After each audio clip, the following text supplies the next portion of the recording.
Every morning at the towering glass corporate office of Wexford Enterprises, an old cleaning lady named Martha arrived just before sunrise.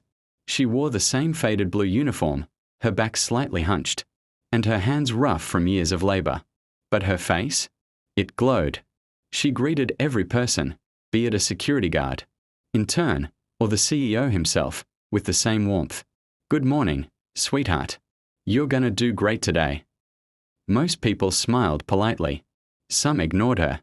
But she never stopped smiling. Never stopped speaking kindness into lives that rarely noticed her.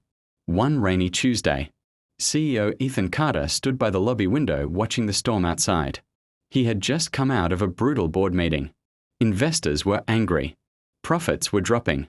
He hadn't slept well in weeks. And then, he heard that familiar voice again. "Good morning, sweetheart. You're gonna do great today." Ethan turned.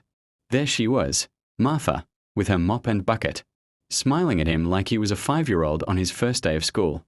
He chuckled under his breath but couldn't resist. "Miss Martha," he said, "can I ask you something?" "Of course, sugar." "You're always smiling. Always kind. How? Life hasn't exactly been easy on you, has it?" She looked up from her mop. Her eyes weren't just old, they were ancient. They had seen storms most people wouldn't survive. "No, sir," she said softly. "It hasn't been easy. I've lost more than I've had. Buried 2 children before they turned 10. Slept hungry more nights than I can count. Been invisible to most people all my life." Ethan's smile faded. "But," she continued, "many years ago, I was sitting on a bus bench, cold, alone, hopeless, and this little boy, couldn't have been more than 10, sat beside me. I was crying, trying to hide it, and he just looked up at me and said." She paused, eyes glistening. "Thank you, I don't know why, but thank you. You're important." "That one moment," she whispered, "kept me alive."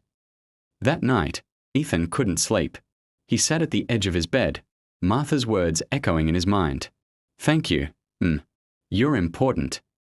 Suddenly, a memory hit him, clearer than any spreadsheet or company report. He was a little boy, sitting on a bench with his backpack. His mother had just walked away after another painful argument on the phone.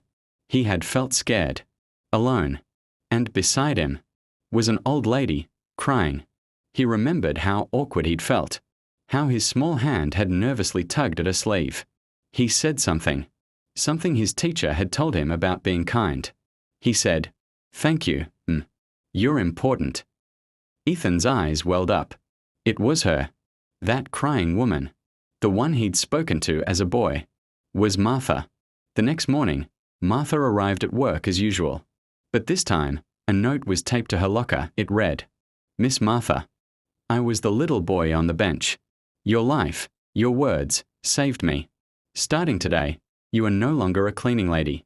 You are our company's chief kindness officer, with full benefits, retirement, and a seat at every board meeting. Because what you gave me was more valuable than any degree or deal.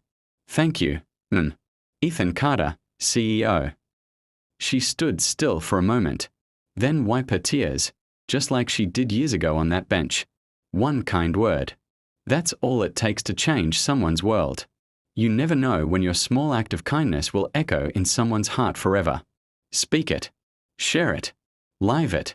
Because what the world needs most is someone like you to say, "You're important."